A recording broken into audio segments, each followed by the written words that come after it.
Nomad Foods is Europe's leading frozen food company. Last week, it posted a 10.5% jump in revenue year over year, driven by an unprecedented demand for frozen food in the wake of the COVID-19 pandemic.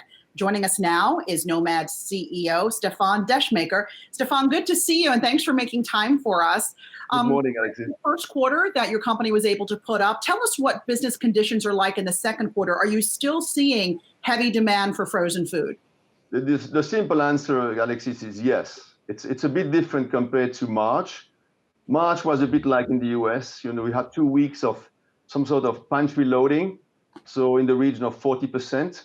And now we're more in the 20%, since the beginning of the quarter, which again, it's not abnormal. I would put it that way. To your point, we are the leader. We're all about frozen. We're 100% frozen.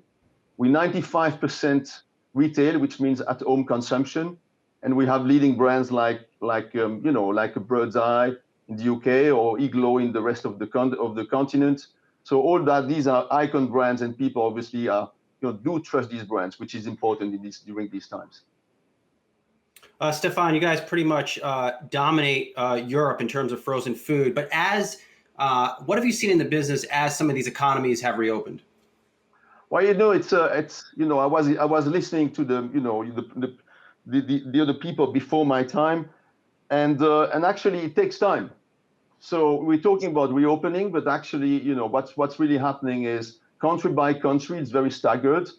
For example, schools are starting to reopen, but it's going to be with social distancing. It's going to be 10-15% of the students, of the children. Same thing working from home. With Nomad, for example, I would guess by the end of June, 15% of the people will have come back to the office, and I'm not even talking about restaurants. So everything is really, it's going to take time.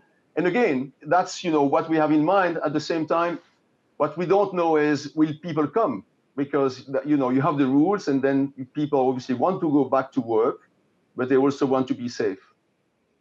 Stefan, how much of the uptick in business has been from people trying frozen foods for the first time? I mean, how much is this really an opportunity for you to sort of have your product shine and maybe retain some of these folks as permanent customers post this pandemic?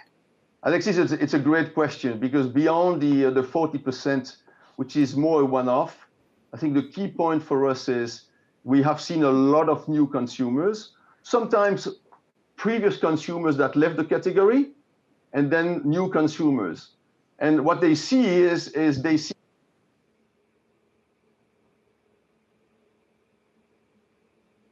Oh, you know what, Stefan? I'm sorry. I think you hit the mute button there. If you could just unmute. Yeah, you're back. You're back. Okay, so go ahead. We just missed the back end of that. So what I was about to say is definitely the new consumers. What they see with the category is not only it's something which is affordable. It's nutritious, it's healthy, it's in trend.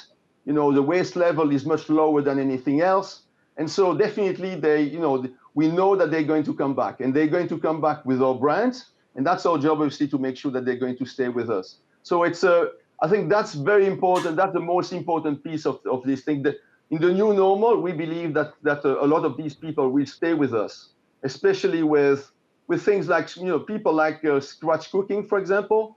They will stay a bit more working from home anyway. So we definitely believe that we have what it takes with our brands, and also with our new categories like plant protein with green cuisine, which is great, doing extremely well, to keep them.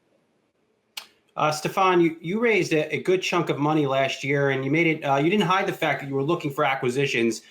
Anything on your radar screen, and do you have interest in getting into the U.S. market? We were very clear. The first priority for us is to finish the game. I wouldn't say finish the game, but at least complete the game in the frozen food industry in Europe. So there are some countries where we're not present yet. There are some categories where we're not present yet.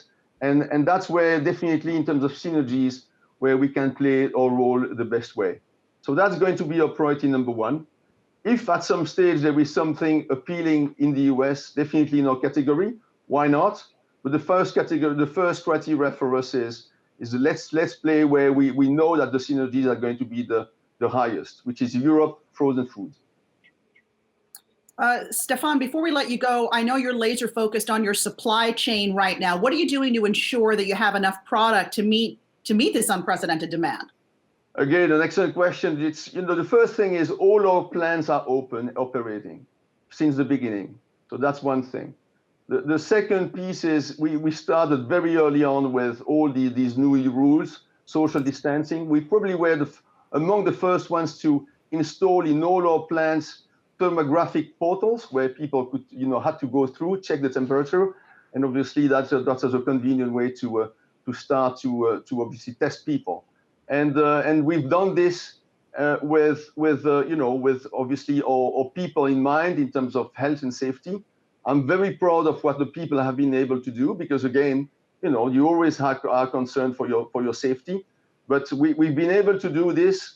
And this together with the retailers, by the way, because we have first prioritized the big items, those that obviously are selling, with the highest volume, so as to keep our private, or let's say our supply chain, the leanest and the fittest as possible. So we're doing fine. There are some pressures, obviously, but overall, we're doing fine. And and let's keep going that way.